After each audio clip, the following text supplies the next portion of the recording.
Muy bien, amigos, muy buenas tardes, ¿cómo están? Me alegra muchísimo verlos hoy. Ya por 3 semanas hemos venido platicando acerca de esta serie, El día después de Navidad.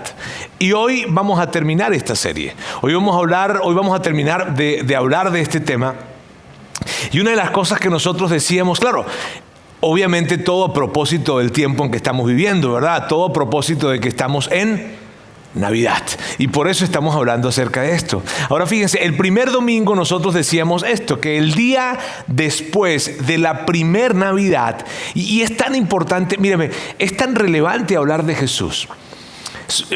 Todo el tiempo es relevante hablar de Jesús, pero si hay una época del año en la que pareciera que el tono hay que subírselo para hablar acerca de Jesús, es esta época, ¿cierto? Y por eso nosotros hacemos esta serie. Pero decíamos el primer domingo que el primer día después de la primer Navidad, o sea, hace 2000 años, el mundo siguió su curso. Las cosas siguieron igual. O sea, el mundo ni se imaginaba que había nacido un niño que había venido para cambiarlo todo. Hace 2000 años, con el nacimiento de Jesús, el mundo no se dio cuenta, no se percató que había llegado, que había nacido alguien que venía para cambiar la historia, literalmente para marcar un antes y un después, y que vendría a traer cambios geopolíticos como ninguna otra cosa habría traído en el mundo el nacimiento de este niño. Eso fue hace 2000 años, y con el primer, nacimiento, o sea, el primer día después de esa primer Navidad, el mundo siguió su curso. Y hablábamos acerca de eso el primer domingo, y si tú no estuviste con nosotros, a mí me encantaría que tú pudieses buscar ese mensaje, porque era tan emocionante poder saber y ver lo que estaba sucediendo, pero el mundo no se percató necesariamente de lo que estaba sucediendo.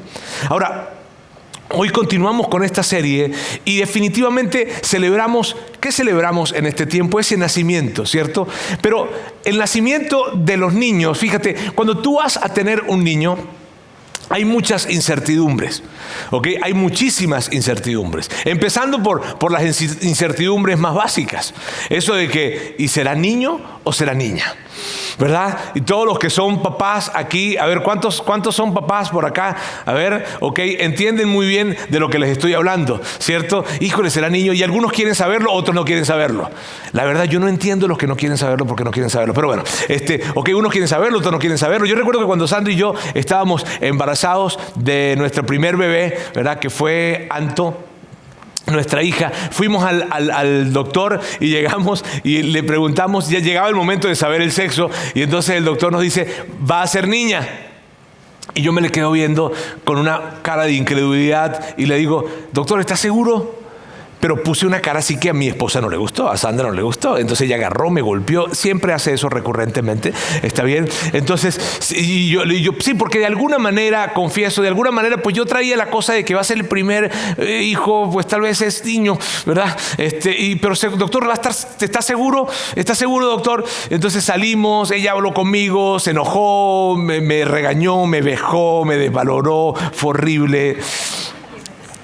Y luego, claro, después obviamente empezaron nuestras conversaciones, ya la ilusión de la llegada de una niña y arreglar su cuarto y comprar su cuna, y ya después cuando nació Anto, pues me robó el corazón. Está bien, y no la voy a mirar, ella está aquí en el auditorio, no la voy a mirar para que no se avergüence. Ok, pero el punto es que, amigos, con la llegada de los niños, ¿sabes? Hay muchísimas incertidumbres, ¿no? O sea, nos hacemos muchas preguntas. ¿Cómo será ese niño? ¿Qué temperamento traerá? ¿Cómo se irá a comportar? ¿A quién se parecerá de la familia? ¿Qué irá a hacer en la vida? O sea, dime si no hay muchas dudas con respecto a eso. Ahora, ¿sabes qué es lo curioso? Que con respecto a Jesús fue diferente. Y fue diferente porque había un pequeño grupo de personas que tenían total seguridad de qué era lo que iba a hacer ese niño.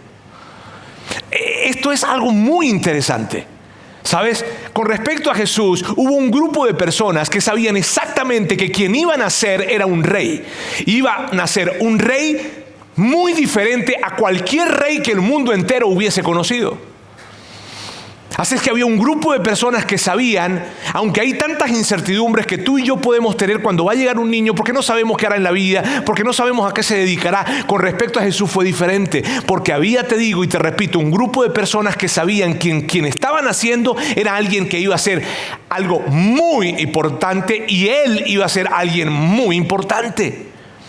Ahora, y esas diferencias que Jesús traía y que ya estaban anticipadas, y yo no sé si te da curiosidad esto, porque te digo, o sea, yo nunca me iba a imaginar como papá, nunca me iba a imaginar que mi hija iba a heredar mi voz para cantar.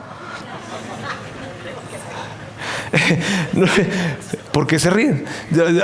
O sea, yo nunca me iba a imaginar, ¿verdad?, que mi hijo iba a tener la personalidad que trae, su particularidad, su gracia. No, nunca lo iba a imaginar. Ahora, con respecto a Jesús, ¿sabes? Sí habían cosas claras antes de que Él naciera. Y esas cosas claras, amigos, esas diferencias de Jesús con respecto a cualquier otro tipo de rey que hubiese nacido en la historia, son las que yo quiero que hablemos hoy. ¿Por qué y yo estoy muy emocionado? Quiero decirles, yo estoy muy emocionado por el día de hoy. Porque el día de hoy, y probablemente si es la primera vez que tú vienes con nosotros, quiero decirte esto a ti, pero a todos. El día de hoy pudiese ser para ti un día que se convierta en parteaguas en tu vida. Un día que se convierta en un antes y un después. Y por eso estoy tan emocionado, por eso con respecto al día de hoy. Porque conocer qué diferente es este rey hace toda la diferencia, basados en una pregunta que nos hacíamos el primer domingo. El primer domingo nos hacíamos esta pregunta: ¿es Jesús mi rey? Ok, entendemos algo. Quien nació es un rey. Eso lo entendíamos, y lo entendíamos el primer domingo. ¿Está bien? No decíamos que no nació una figura religiosa, un gran maestro, un gran rabino. No, nació un rey, y lo entendíamos a través de la historia. Ok, es claro que es un rey quien nació, pero ¿es Jesús mi rey? Y es una pregunta que es válida para todos, no tan solo para aquellas personas que son seguidores de Jesús, cristianos, católicos, sino para todos, para aquellos que tienen dudas, para los que no las tienen. ¿Es Jesús realmente mi rey? Es una pregunta importante. ¿Y por qué es una pregunta importante? Por lo siguiente, fíjense bien. Amigos, fíjense por qué es tan importante. Porque se trata de entregarle el gobierno de tu vida a alguien. Y quiero preguntarte algo. ¿Tú le entregarías el gobierno de tu vida a cualquier persona? O sea, no está firmando para una casa, no está firmando para entrar a una prepa, no está firmando para entrar a una empresa, no está firmando para comprar un carro. Se trata del gobierno de tu vida. Y la pregunta la vuelvo a hacer: ¿le entregarías el gobierno de tu vida a cualquier persona? No. Por eso es tan importante esa pregunta. Por eso es tan importante que tú y yo nos tomemos en serio esa pregunta, porque lo que hablábamos el primer domingo es tan importante, y es lo siguiente: si tú y yo entendemos que quien nació fue un rey, ok, un rey tiene una característica. ¿Cuál es la característica principal del rey? El rey gobierna. Entonces, cuando el rey llegó, tú y yo tenemos que entender algo: de qué lado estamos con respecto a este rey. ¿Dejaremos que gobierne nuestra vida o no? Entonces es una pregunta importante. Y una pregunta que surgiría, mira bien, una pregunta que surgiría y que probablemente está surgiendo en ti ahora que estás acá, o probablemente que nos estás viendo en nuestra transmisión en línea. Una pregunta que surgiría sería esta: ¿por qué debería ser Jesús mi rey? ¿Por qué? Y a mí me encantaría que te hicieras esa pregunta, ¿sabes? De hecho, tal vez alguien diga: ay, no, pero es medio, esa pregunta es medio agresiva, ¿no? No. A mí me encanta que te hagas esta pregunta: ¿por qué Jesús debería ser mi rey? ¿Tampoco? ¿Por qué? ¿Sabes? Me encanta que te hagas esa pregunta.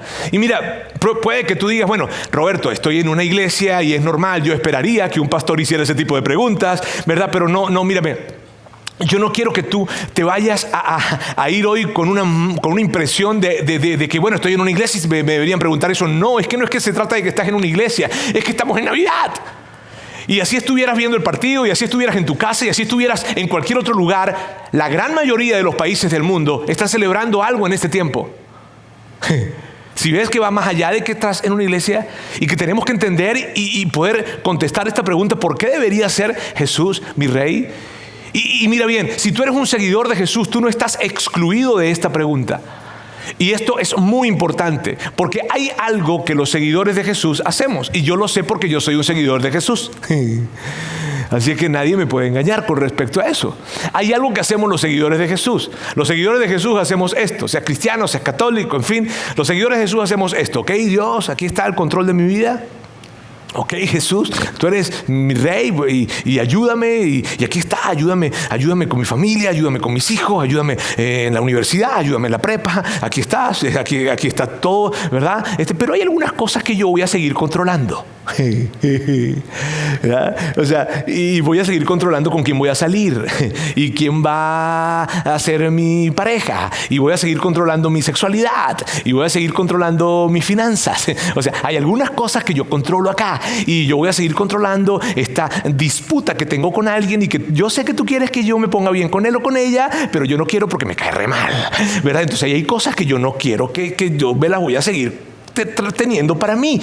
¿Sabes? Eso es lo que hacemos tú y yo. Eso es lo que hacemos los seguidores de Jesús. Decimos, aquí está nuestra vida, pero hay cosas que me reservo. Por lo tanto, esta pregunta es válida para ti también.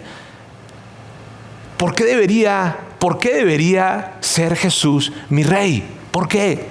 Y la respuesta, ¿sabes dónde encontramos la respuesta? En su carácter, en quién es Él. Porque lo que califica a Jesús para que sea tu rey y mi rey es quién es Él. Y tú necesitas, y yo necesito saber quién es. Si yo voy a firmar un contrato, que no lo voy a hacer, está bien.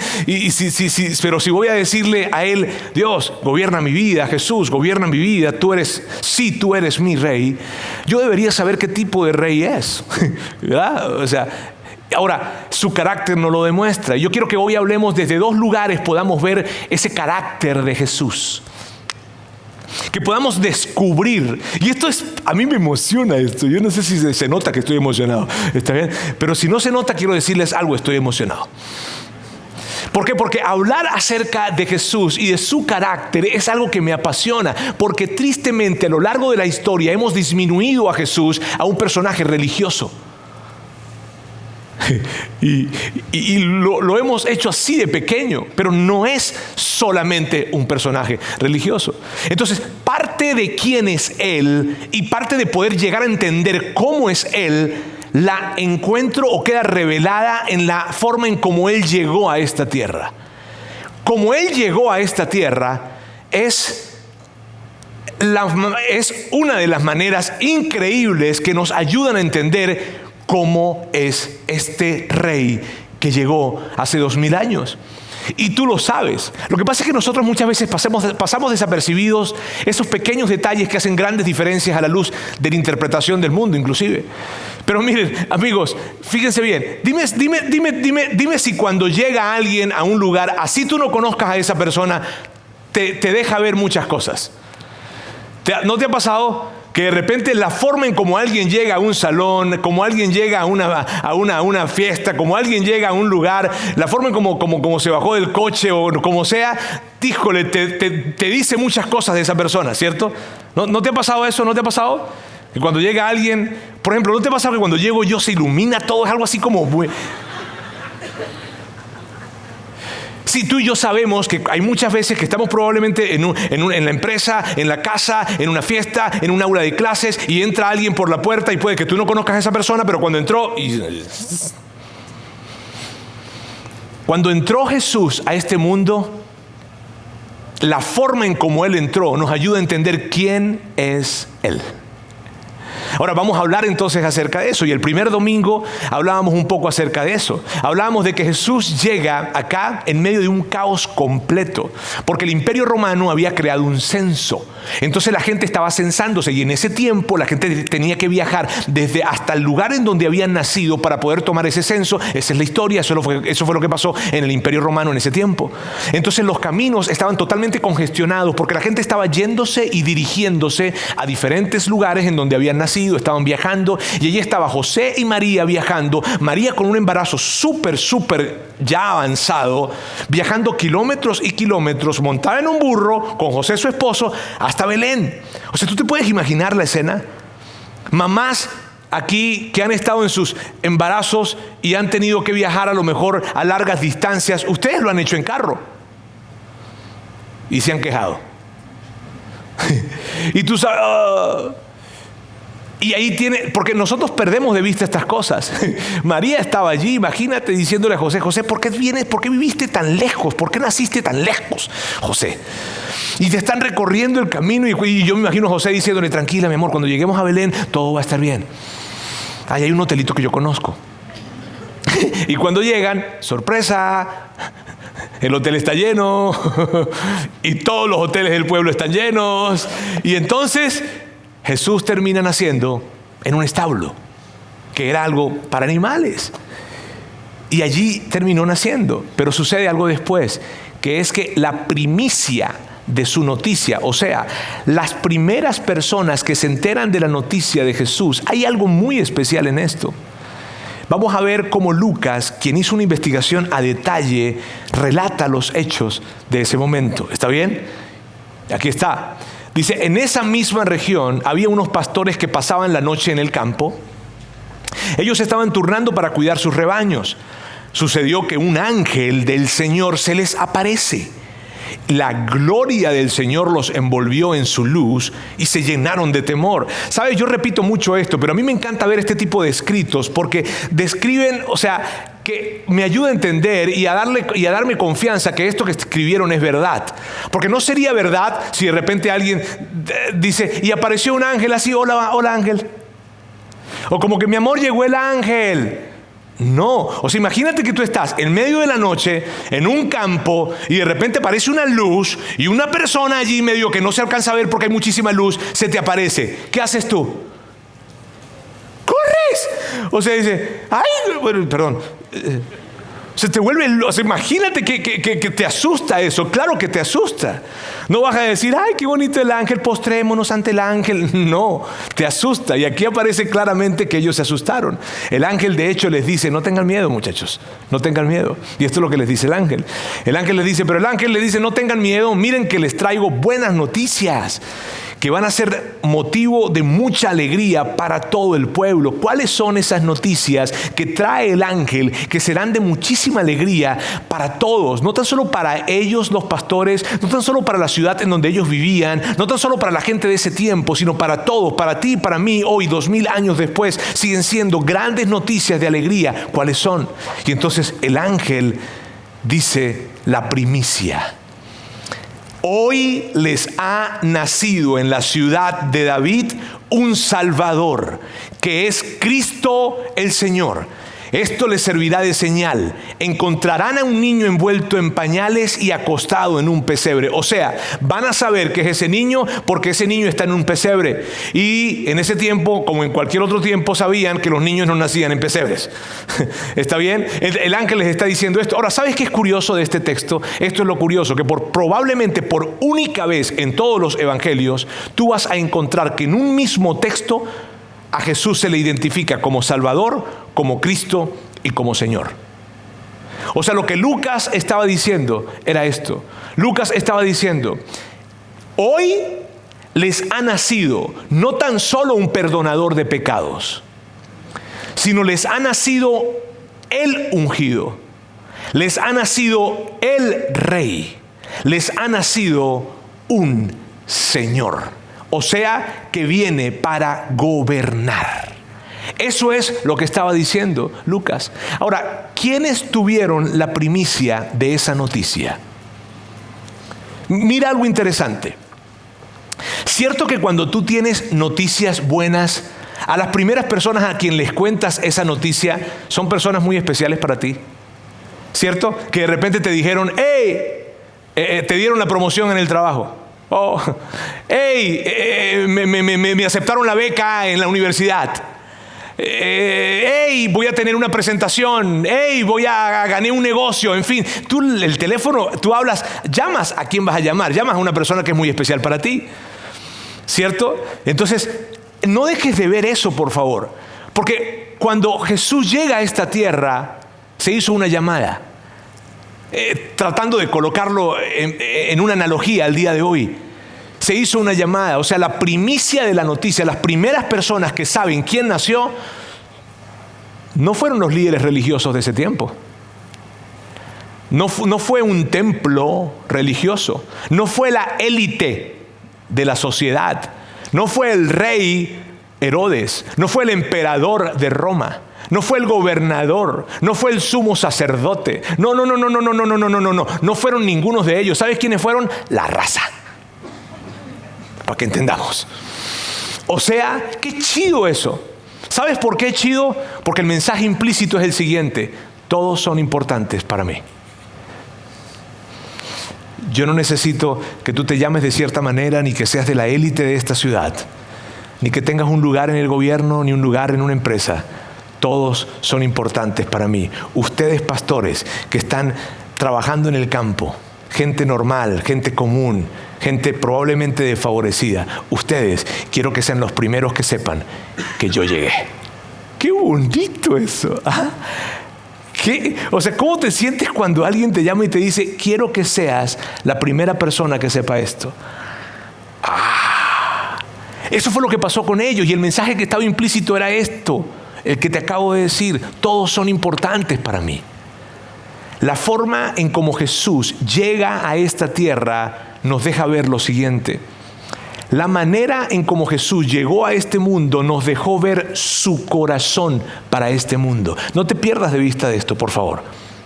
La forma en cómo Jesús llega a este mundo nos deja ver su corazón para este mundo. ¿Y cómo es su corazón para este mundo? Su corazón es un corazón humilde. Porque este rey que acaba de nacer no nació en un palacio. Este rey nació en un establo. Porque este rey que acaba de nacer no fueron los grandes líderes de la región los que se enteraron y fueron invitados a la fiesta de nacimiento de ese rey. No, fue la gente normal, común y corriente, y muy probablemente la gente más desfavorecida de ese tiempo. Este rey es un rey diferente. Ahora, yo quiero que tú pienses en lo siguiente. ¿Qué pensarías si yo te dijera, o si alguien te dijera, que el nuevo presidente de esta nación, que el nuevo gobernador de esta ciudad, que el nuevo alcalde, que el nuevo presidente de la empresa tiene una característica? ¿Cuál característica? Es humilde. Dime cómo te sientes cuando te digo, mírame, viene un nuevo presidente, viene un nuevo gobernador, viene un nuevo alcalde, viene un nuevo jefe, viene un nuevo rector, viene una nueva persona. Ok, ¿cómo es él? Tiene una característica. ¿Cuál? Es una persona humilde. Híjole, cierto que sientes como que, qué chula, qué chido. Puede que no lo conozca mucho, pero si es humilde, cool. O sea, qué bien, ¿sabes? Ahora, estos pastores, amigos, después de que reciben la noticia, ellos salen corriendo y se van inmediatamente a ver dónde estaba ese niño. Y llegaron para ver si era verdad lo que el ángel les había dicho. Y cuando llegan y ven a un niño en un pesebre, envuelto en pañales, dijeron, no puede ser, aquí está, nació, de verdad llegó. Y ellos entonces adoraron a Dios. Eso es lo que dice la historia. Ahora, ¿sabes? Esos pastores no era la primera vez que ellos estaban escuchando acerca de él. No era la primera vez que ellos escuchaban del nacimiento de ese niño. Y esto es curioso, porque ellos no era la primera vez que escuchaban. Ellos, por su tradición y por la forma en cómo vivían ellos, habían escuchado que desde hace 700 años antes que se escribiera esto, ya se había hablado del nacimiento de ese niño. ¿Sabías eso? Que 700 años antes que Jesús naciera, ya alguien había hablado acerca de ese nacimiento. Ese alguien fue Isaías. Y permíteme decirte un poco de contexto. En ese tiempo, 700 años antes de que Lucas capítulo 2 escribió, o sea, 700 años antes del nacimiento de Jesús, Israel estaba bajo el dominio de un gran poder mundial que se llamaba Asiria. Y entonces Dios envió un mensaje como de esperanza para la nación de Israel. Y ese mensaje de esperanza contenía un mensaje profético, que en ese tiempo así se comunicaba Dios con la nación de Israel. Y entonces envió un mensaje en donde hablaba de la llegada de ese niño y que nos entrega unas pistas espectaculares de cómo iba a ser y quién iba a ser ese niño. Mira bien, esto es lo que Isaías dice. Porque nos ha nacido un niño, se nos ha concedido un hijo, la soberanía reposará sobre sus hombros. Me encanta esta frase. Porque lo que estaba diciendo Isaías es, no va a nacer una figura religiosa, no, sino va a nacer alguien que la soberanía va a reposar sobre sus hombros. O sea, va a nacer alguien que es un rey. ese es quien va a nacer. Me encanta esa frase, la soberanía reposará sobre sus hombros. Y luego Isaías da una pista acerca de cómo iba a ser ese rey. Y dice esto: y se le darán estos nombres a ese rey: Consejero admirable, Dios fuerte, Padre eterno, Príncipe de paz. ¿Sabes qué representa esto? ¿Saben qué representa esto, amigos? Simplemente es Isaías revelando cómo va a ser ese nuevo rey.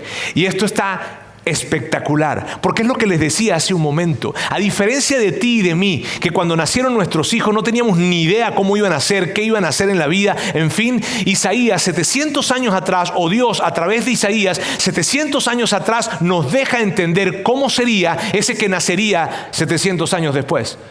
Y lo que yo quiero que hagamos es que veamos rápidamente cada una de estas características. ¿Por qué? Porque hay una pregunta que todavía está en el aire: ¿por qué debería seguir a ese rey? ¿Por qué debería ser Jesús mi rey? Y entonces yo quiero hablarte de cómo es ese rey. Ese rey principalmente es un consejero admirable.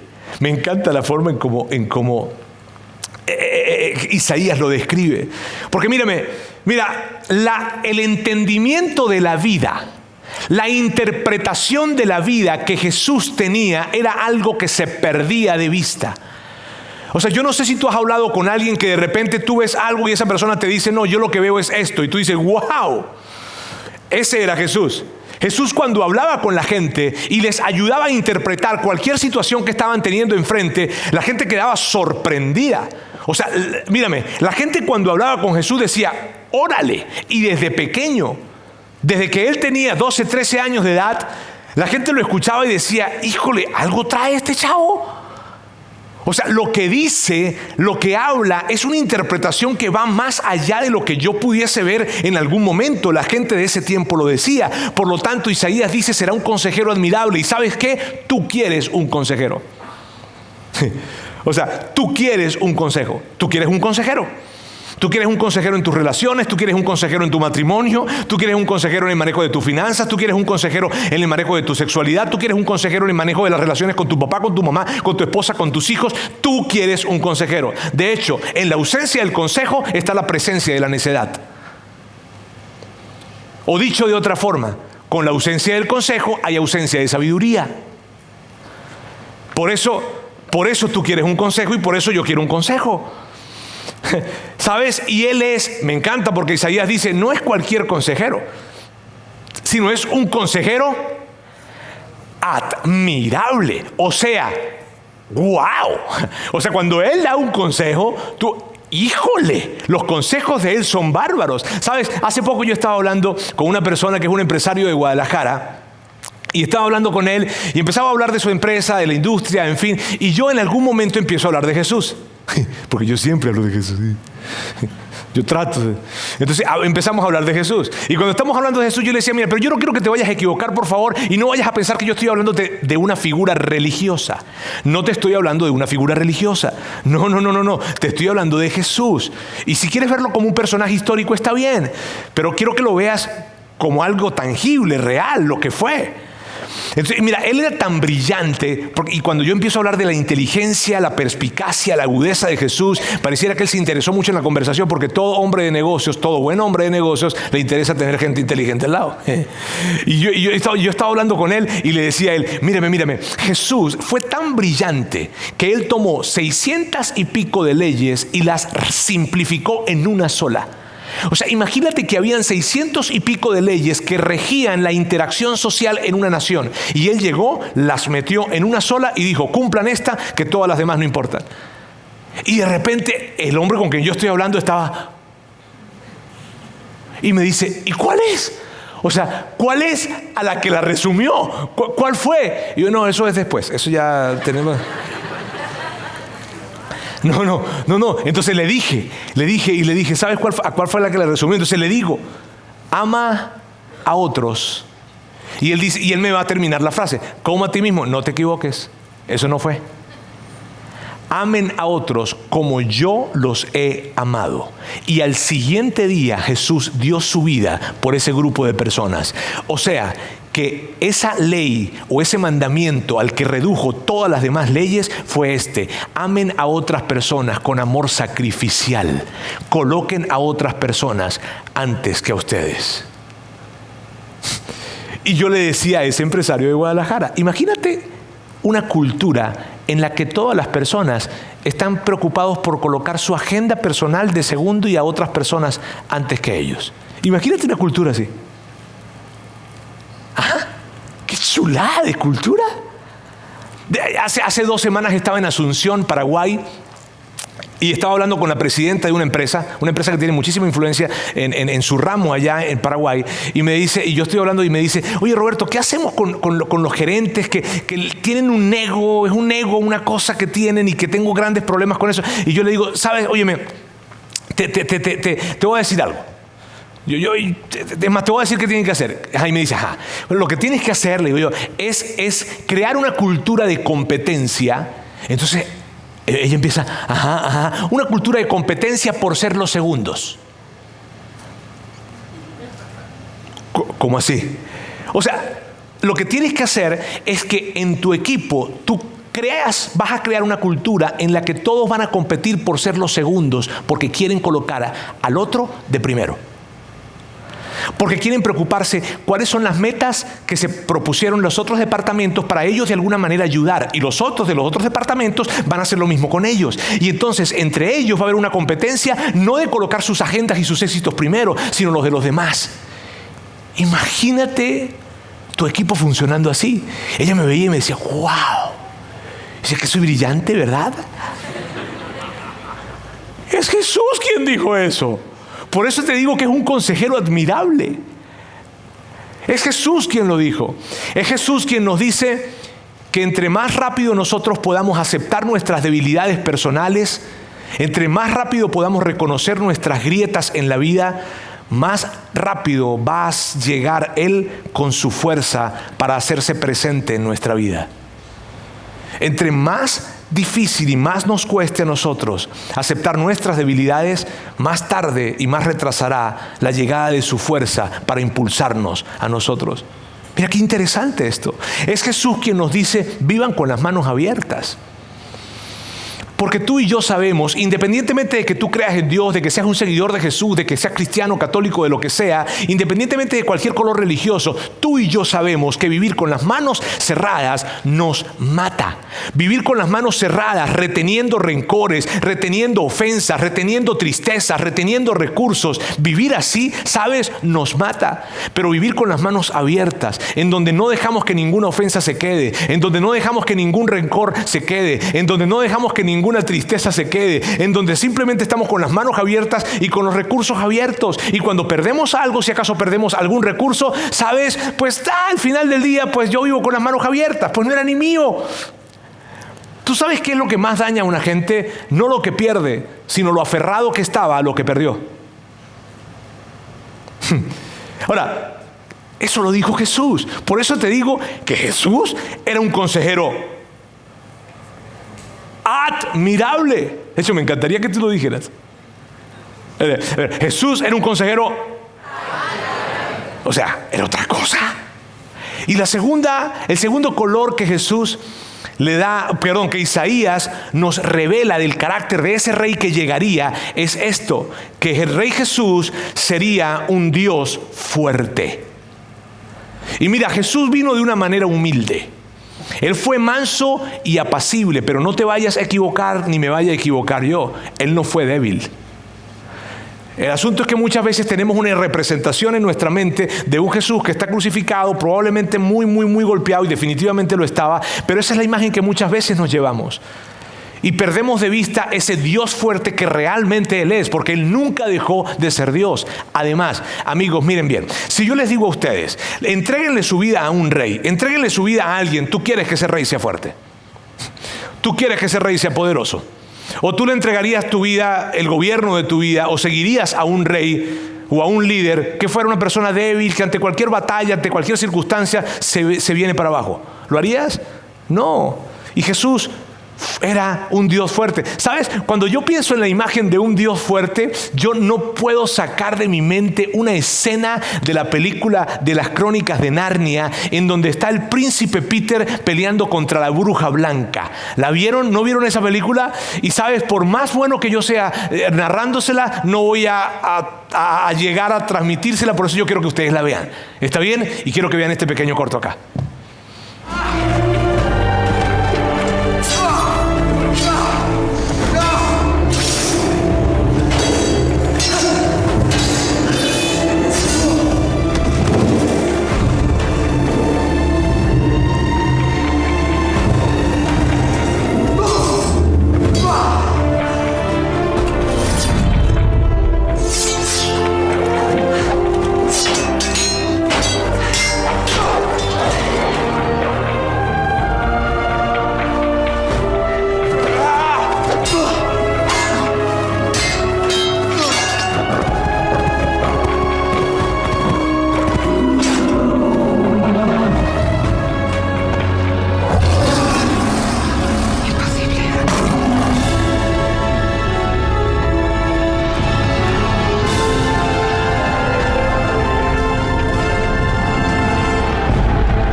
¿Sabes? Ese león es Aslan.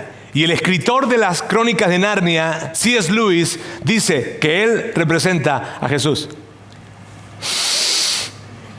Jesús es ese Dios fuerte. Y sabes, tú quieres tener a un Dios fuerte de tu lado. Te sientes padre, se siente representado, te sientes...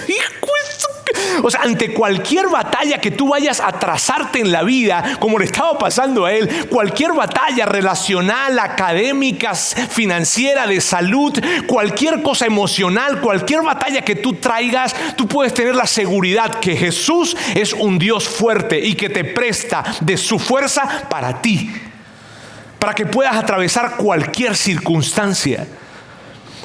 Es su fuerza la que me sostuvo cuando recibí esa llamada, que no es una llamada que alguien quiera recibir. Y cuando recibí esa llamada en la que me decían, tu papá tiene cáncer. Fue su fuerza la que me sostuvo en esas largas noches al lado de una cama de hospital en un proceso de quimioterapia con mi papá. Fue su fuerza la que me sostuvo cuando el oncólogo o la oncólogo se sentó y habló conmigo y me dijo, son 3 meses de vida lo que les quedan a tu papá. Fue su fuerza la que me sostuvo cuando 3 semanas después de que papá había muerto, mi mamá ahora estaba en una unidad de cuidados intensiva.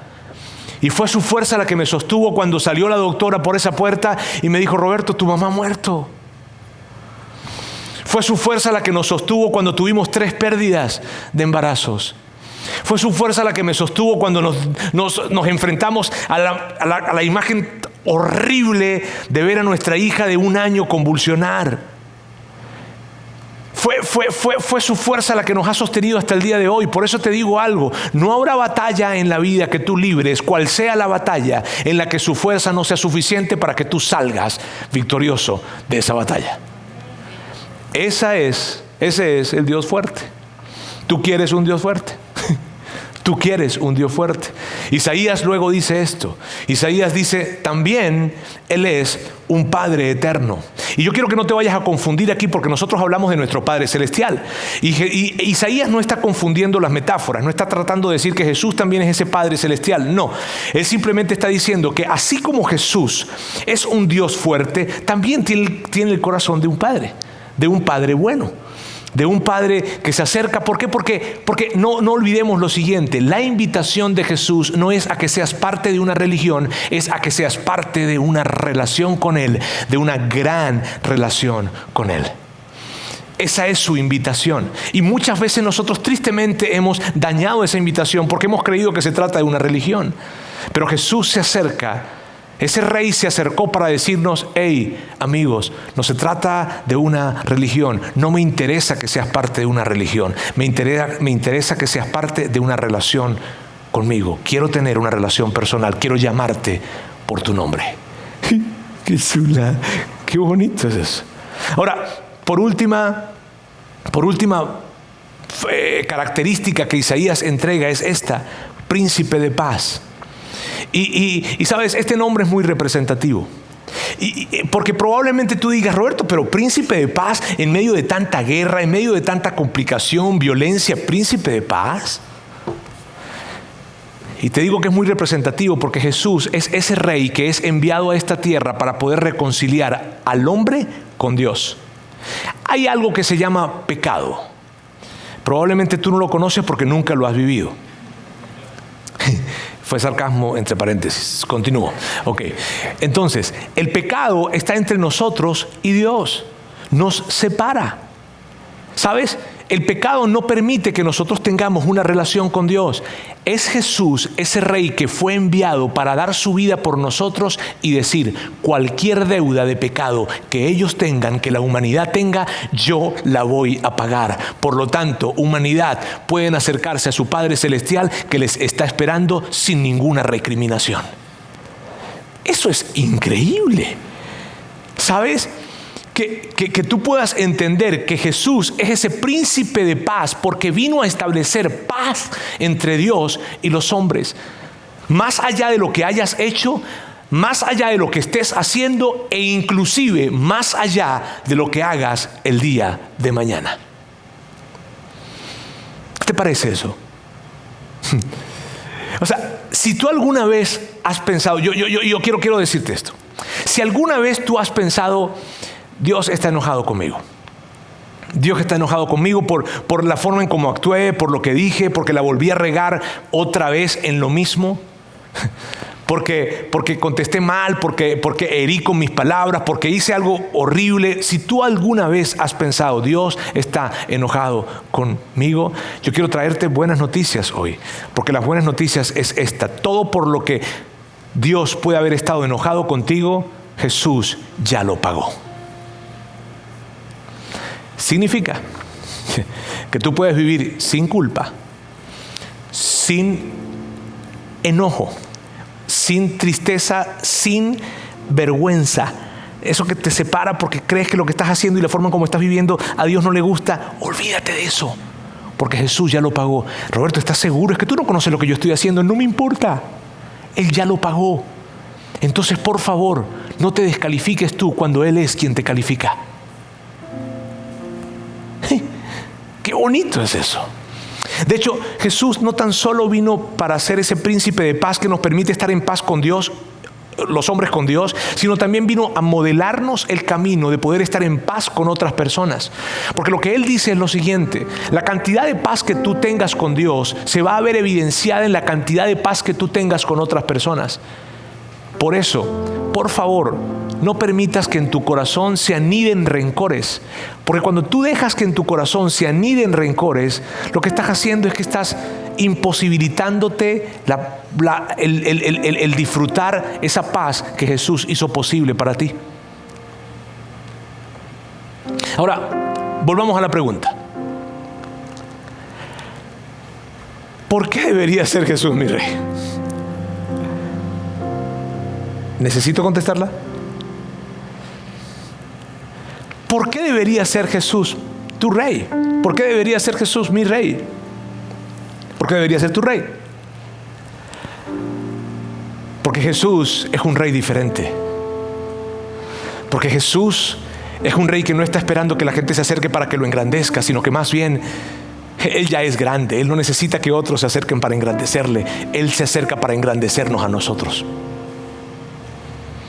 Porque Jesús te colocó a ti antes que a Él.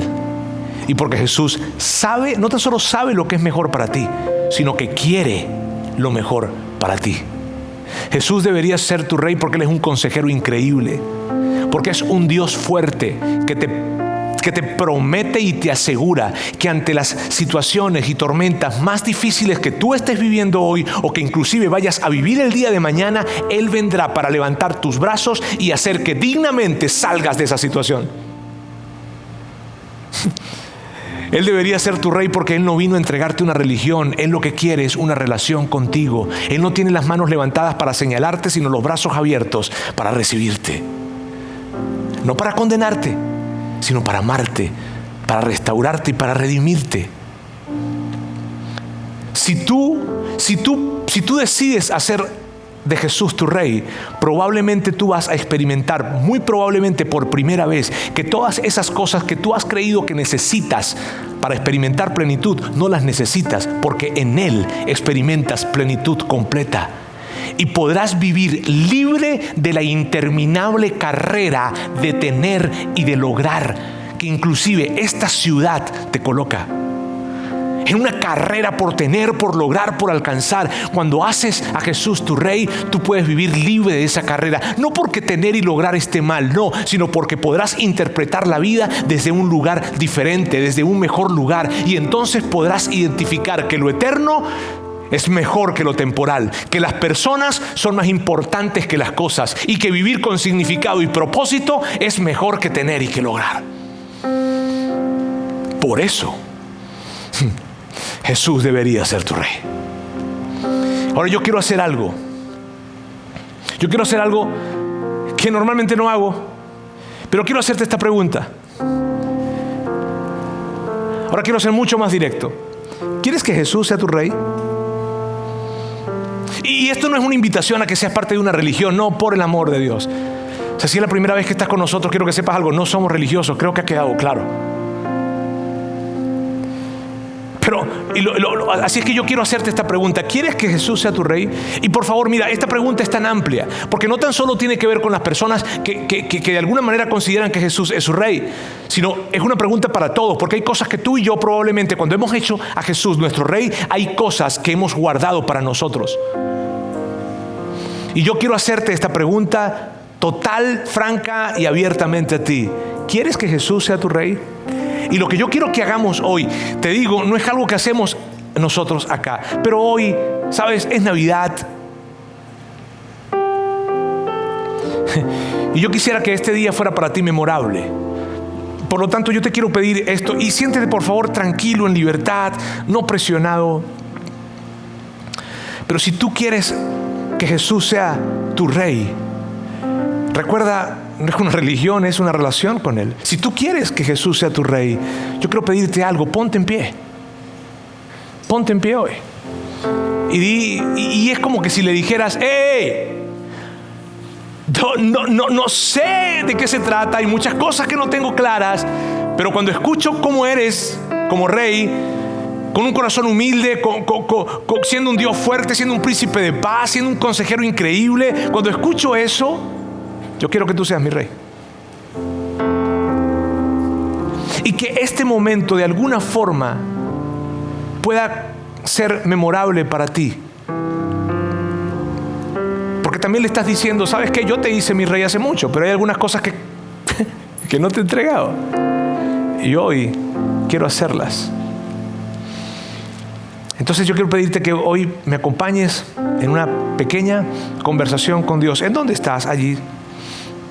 Y que me sigas ahí en tu mente con esta conversación. Dios, quiero darte muchas gracias, porque hoy escuchamos cómo es ese rey que tú enviaste hace 2000 años. Un rey humilde, un rey que nos ama, un rey que nos coloca antes que Él mismo. Un rey que es fuerte, que es un padre increíble, bueno. Gracias, Dios. Gracias por enviar a ese rey. Y hoy nosotros, y tal vez personaliza esto, yo quiero decirte esto: quiero que seas mi rey. Yo quiero que seas mi rey. Y no sé qué implicaciones vaya a tener esto, pero al ver qué increíble eres, yo quiero que tú seas mi Rey. Y hoy quiero dar ese primer paso diciéndotelo. Quiero que seas mi Rey. Dios, muchísimas gracias por cada persona que en este lugar nos hemos levantado delante de ti para decirte que queremos que seas nuestro Rey.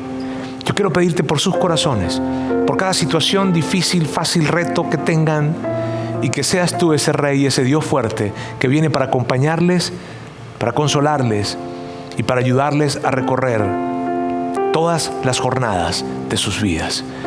Te amamos en el nombre de Jesús. Amén.